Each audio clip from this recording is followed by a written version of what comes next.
Hello and welcome to Movie Nation, where we talk about the movies like it's a national pastime. I'm your host, Ken Reels, and today on the show we are talking Lego Movie 2, Stan and Ollie, and also movie musicals, and in my personal opinion, why they are marketed so damn poorly. At least in the last couple of years. Hey guys, welcome to the show. And we have a interesting show for today because we're going to be talking about a movie that came out last year technically, but I finally got around to seeing it because it got a little wider of a release. At least it started playing in a theater close to me. At least one that was reasonably to drive to. I still had to drive pretty far off, but whatever.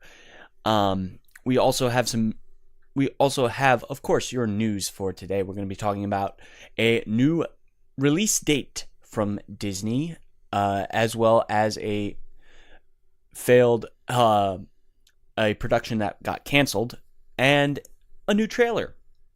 So we're going to go ahead and jump right into today's now playing features, because we got two now playing features as per usual.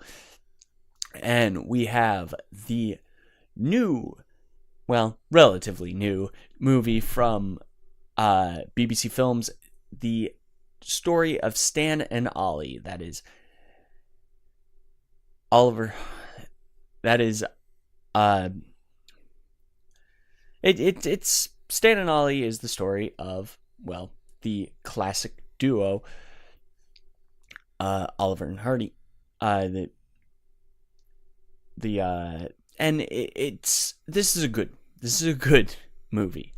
I will 100% say that this movie is.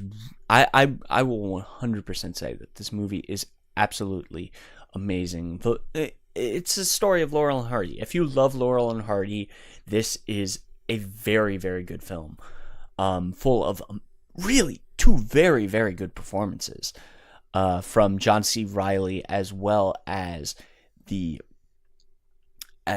Steve Coogan, who play the titular characters, and more importantly, their wives in quotation marks, because but like their wives are honestly some of the funnest bits in this movie, because we've got, I mean, of course we have our two leads, but we Shirley Henderson, who you might know from the Harry Potter franchise as Moaning Myrtle, is playing Hardy's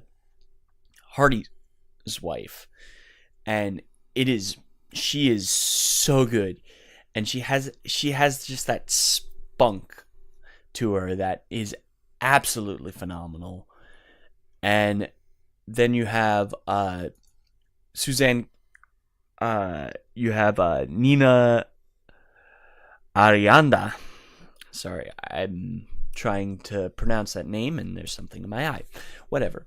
Nina Arianda is playing Laurel's wife, and she's got this thick Russian accent, and it's very good. And then, like, the whole plot is you have Laurel and Hardy going on this like tour across Europe, and they are essentially this is the first time they've been with each other for a very long time, after Laurel left the studio system to hop ship to another studio, because he was like, I want control of he wanted control of the picture that he was making, and Hardy was just like, I don't know, I need the money. And they essentially split up, and is that whole situation. And you have these two very, very funny actors, and they're doing these Laurel and Hardy routines on stage themselves, and they just work so well together. They're great.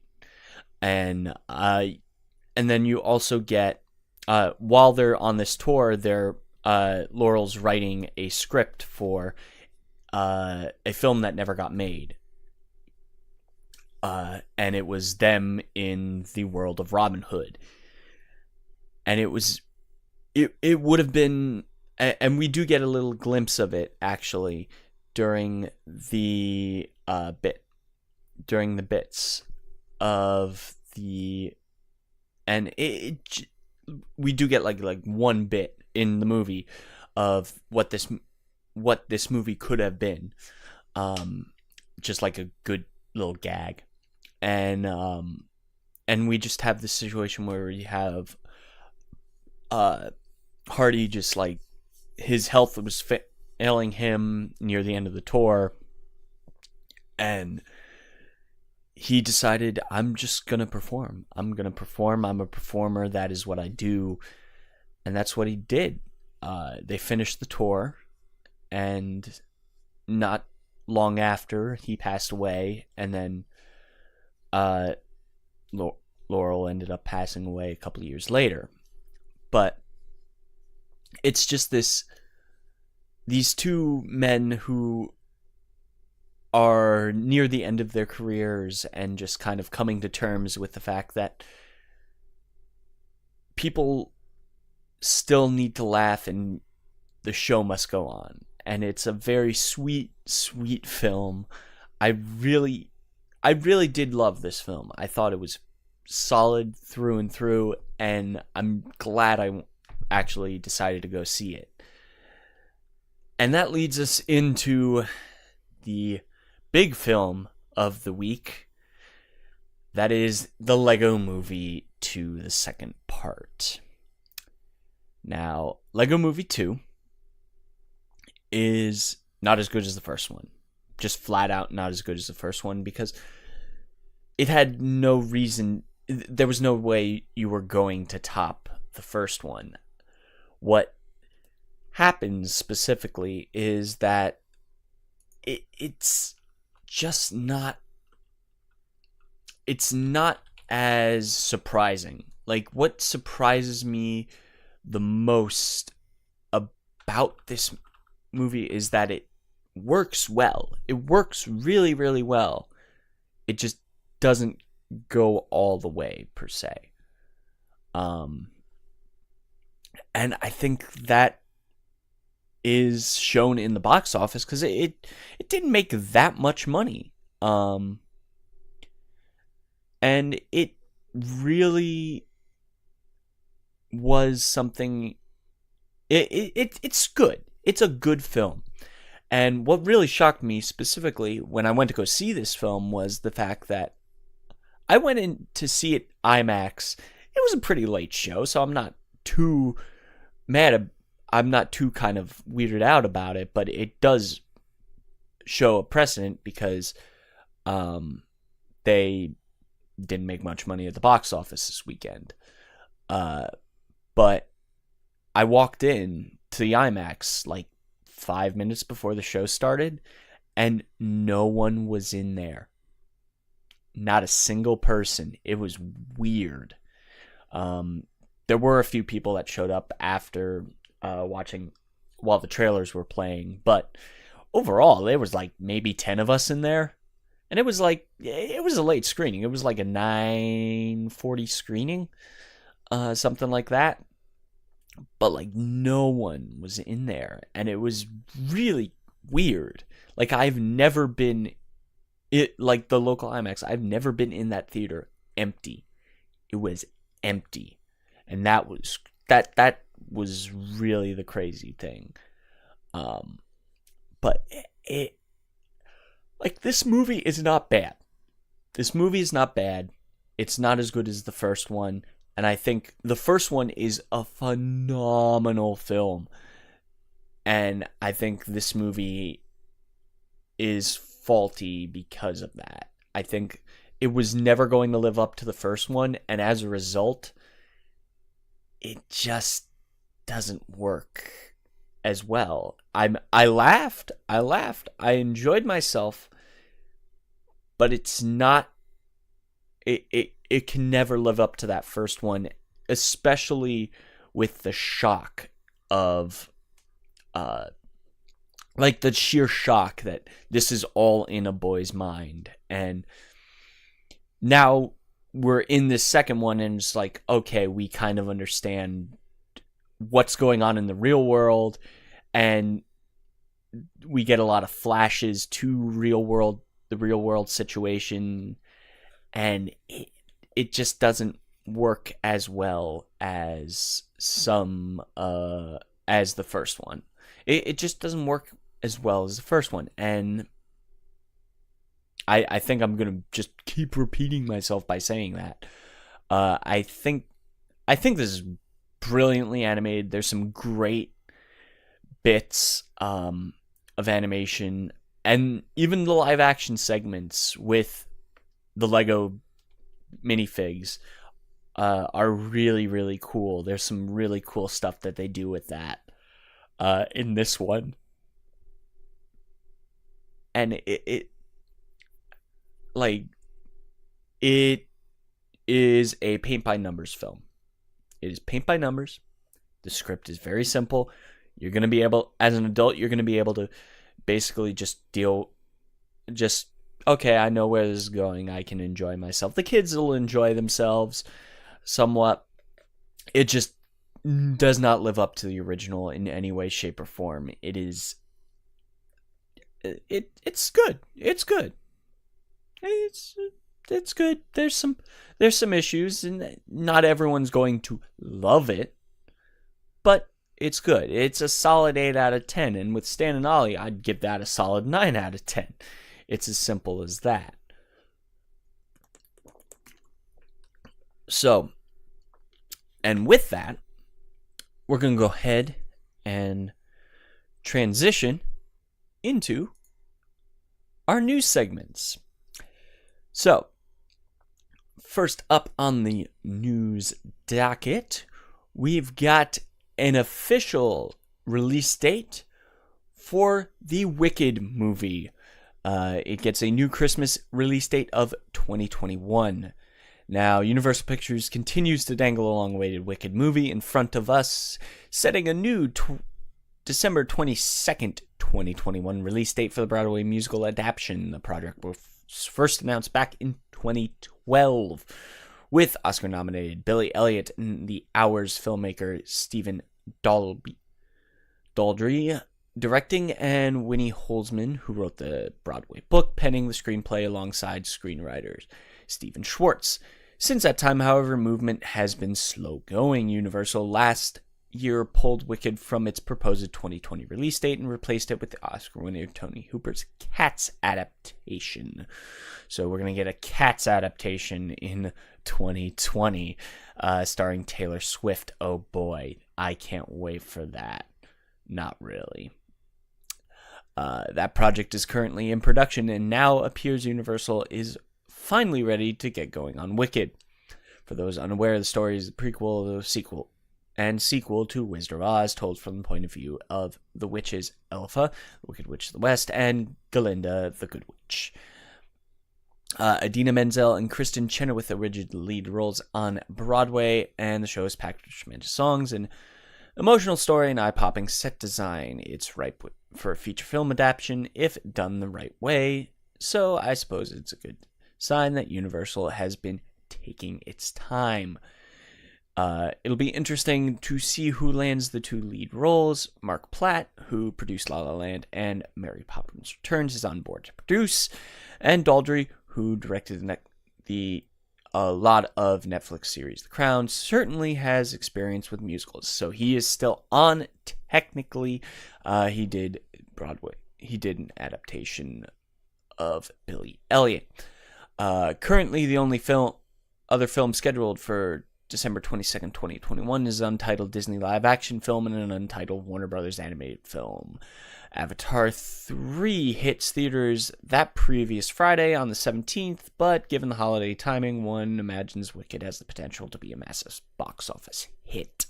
So yeah, here's hoping this is a sign that the Wicked movie is finally, at long last, happening.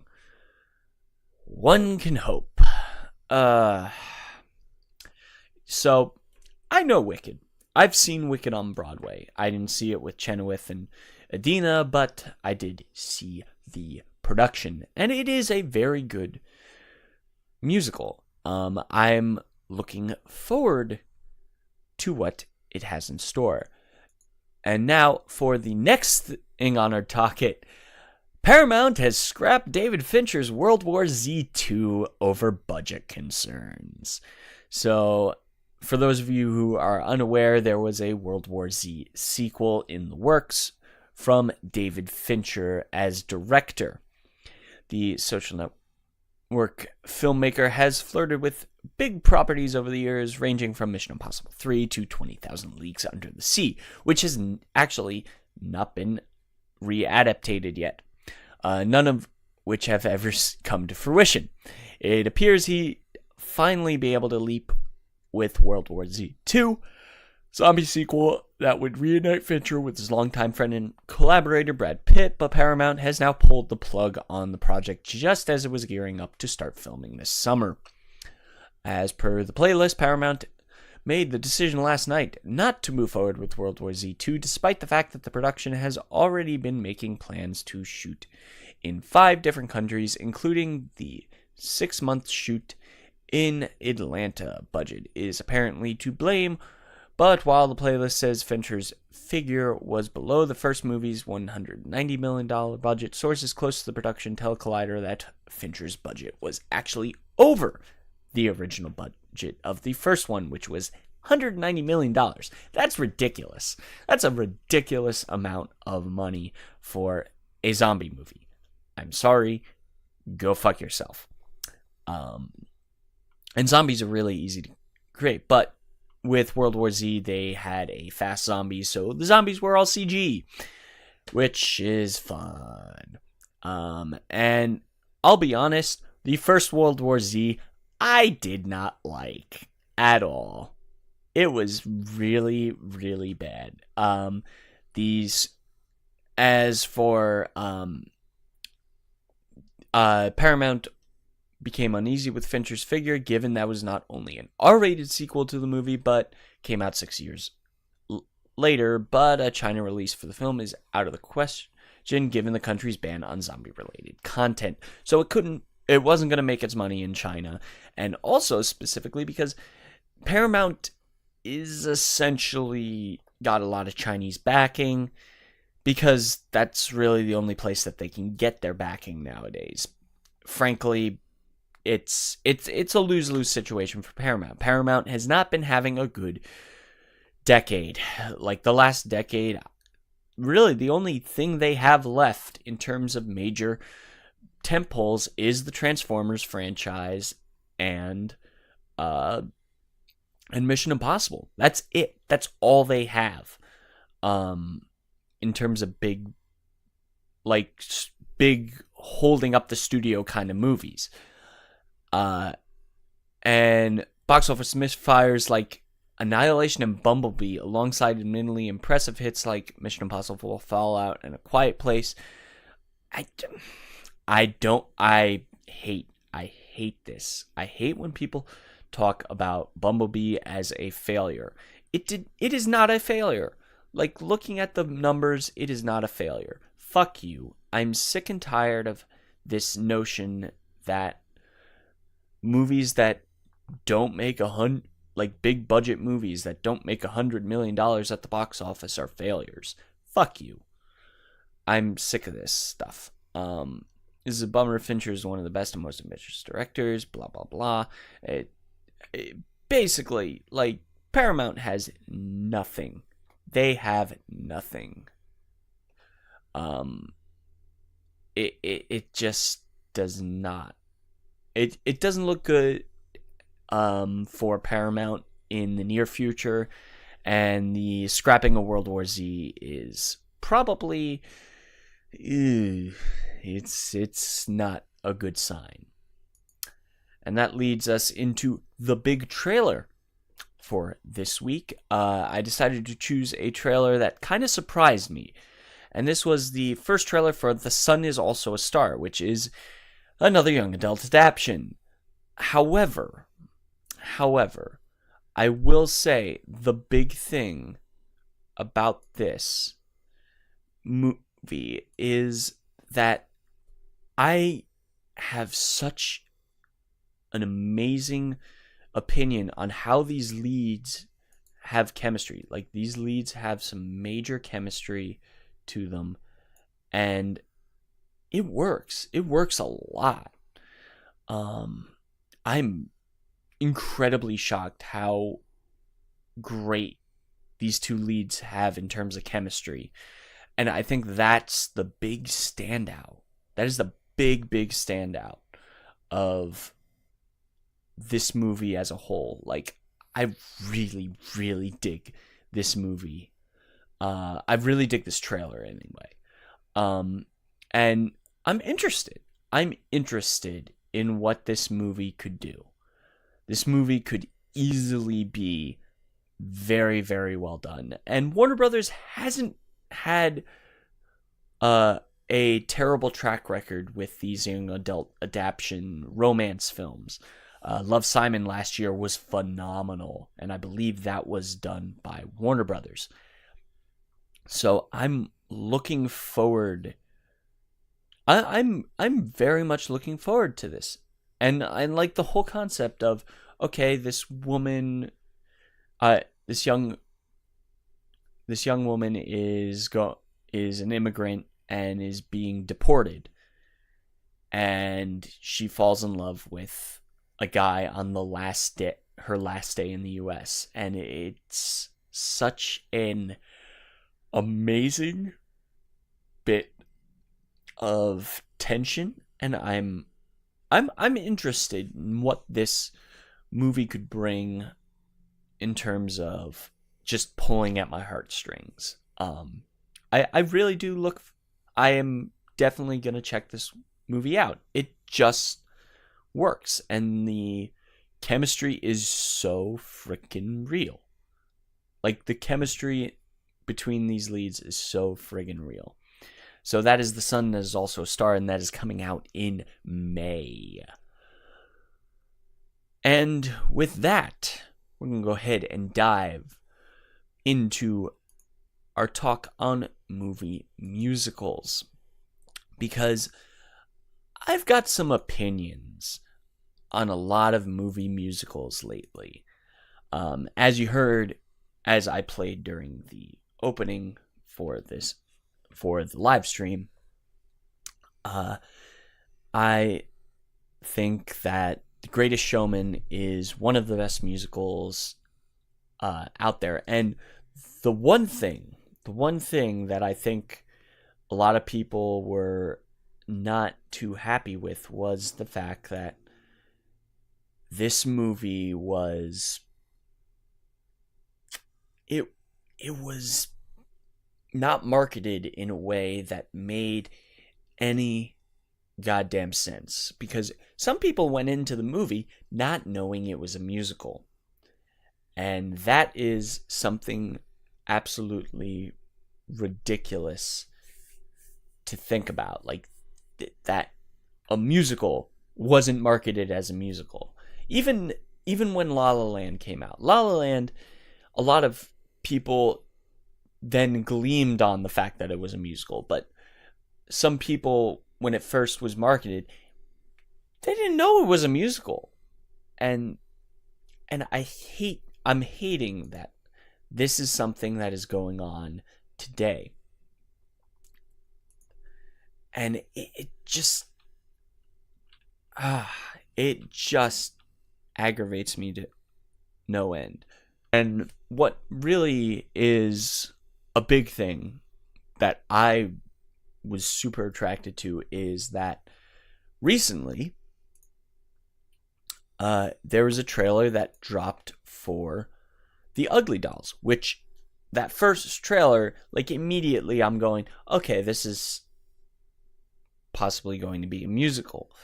I wasn't 100%. I mean, given the fact that a lot of its cast members were musicians at heart, I was kind of interested in seeing what this film could bring. And oddly enough, like, this is really, like, it straight up says that this movie is a musical. Straight up says it's a musical. And I'm so happy that it was marketed like that. And it's so good. I'm so looking forward to what this movie could do in terms of, like, the animation is really, really good. Like, the animation is really good, and the music is going to be phenomenal given its cast. And I look forward to this. This looks pretty dang good.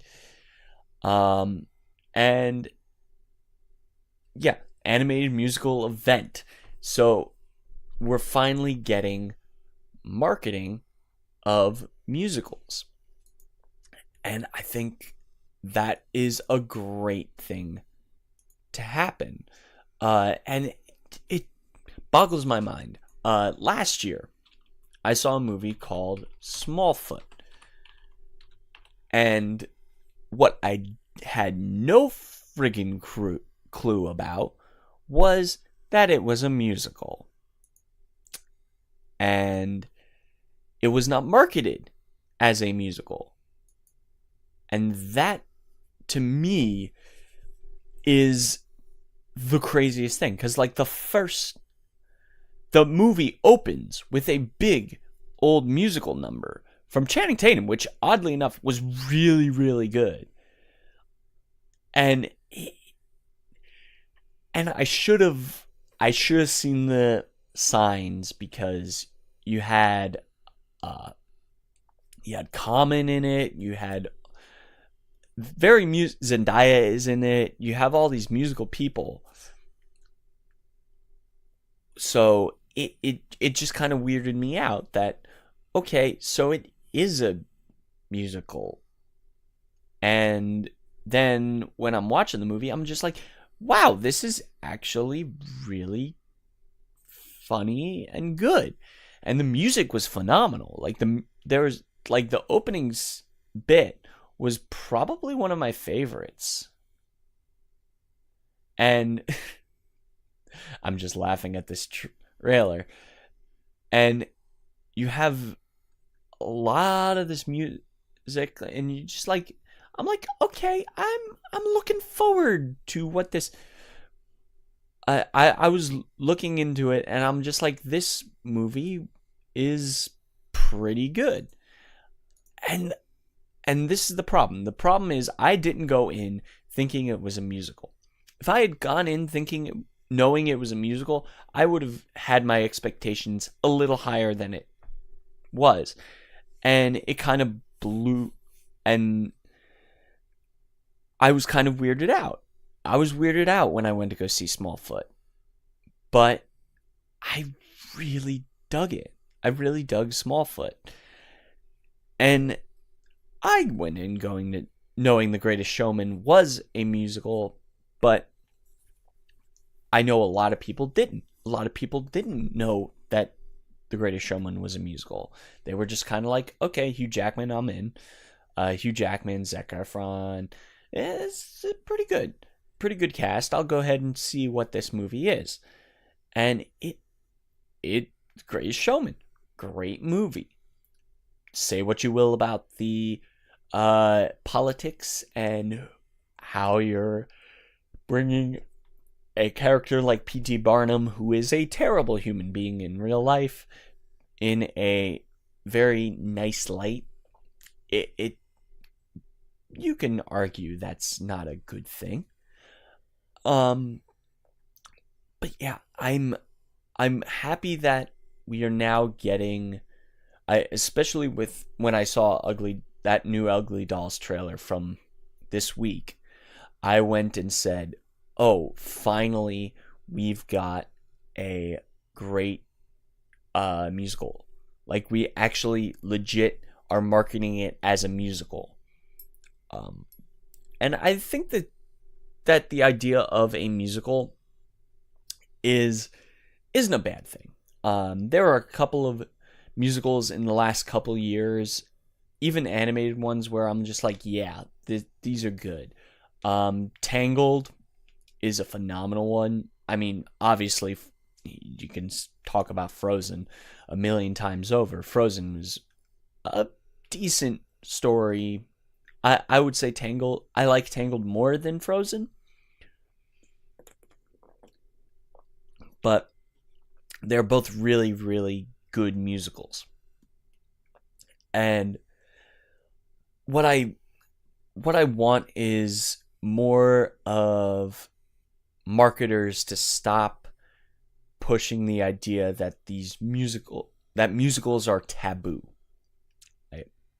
Like musicals can sell if you market them as musicals and you market them well. This is the problem. Like some musicals aren't marketed well. They're not marketed as musicals even. Or they just suck. Like, I personally love Strange Magic, but I fully well know that movie is not a good movie. It is just an okay movie. I think the music kind of elevates it more because I'm a sucker for jukebox musicals. And that's another thing. The idea of a jukebox musical is kind of, people don't really dig that kind of thing anymore. Thank you, Alvin and the Chipmunks, I think, is where the death of the jukebox musical lies right now. As well as the idea that the musical back in the day, when it was the heyday of the musical, you had all the Rodgers and Hammerstein adaptations, it just failed. Like, because they were super big budget and they just couldn't sustain themselves. And I think we're getting to a point where the genres are going to start changing. At least the top dog. I think superhero films are still going to live on for a while, at least for another decade. But I think we're going to start to slowly see some other genre start to become the go-to film. Or not. Or we could see, like, for example, of Alita. Alita is, I think, the next step in manga adaptations. We're going to start getting some manga adaptations in the future. And I think Alita is like the second step. Alita isn't a bad adaptation. Some people argue Ghost in the Shell is. I am kind of iffy about that. Same thing with video game adaptations. Warcraft isn't phenomenal, but I went in saying I want an old school fantasy epic, and that's what I got. But Alita, I think, is the next step into taking stuff from Japan and adapting it. And I'm looking forward to seeing how the musical progresses, if the musical continues. I mean, right now the musical just lives as kids' fare. Lego Movie 2 is a musical, just straight up a musical. There's some great music bits in there. I kind of like some of the pop beats in it, especially the new Everything is Awesome remix, which was just jolly, and I was just like tapping my foot during that. But I'm really looking forward to what the musical can bring, and I'm hoping Ugly Dolls actually does well at the box office. It probably won't. Probably won't. probably will suck, but who knows? I'm looking forward to seeing if a musical ends up making money at the box office. Even if it's kids fair, even if it's a kid musical, I'm cool with that, because like I grew up with Disney musicals and awesome. I'm looking forward to Aladdin. Like, I believe that they are doing a full-fledged musical thing with that. You got Will Smith as the genie. I'm looking forward to what that next trailer is, and for the actual reveal of what Will Smith will look like as the genie. But yeah, I'm very, very sad at a lot of the marketing that movie musicals have gotten over the last decade. Sometimes not even marketing them as musical, and then the audience goes in and goes, wait, this is a musical? What the hell? And I think that is disingenuous to the spirit of the films that they are marketing. And it just falls short. I've never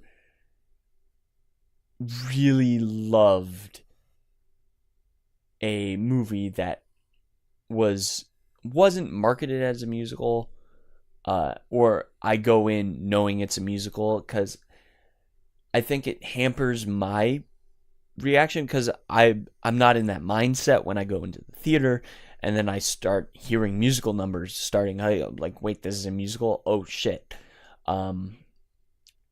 And it does hamper. It does hamper my enjoyment when I'm not going in kind of knowing it's a musical and kind of prepping myself for that kind of experience, even though I see pretty much everything under the sun.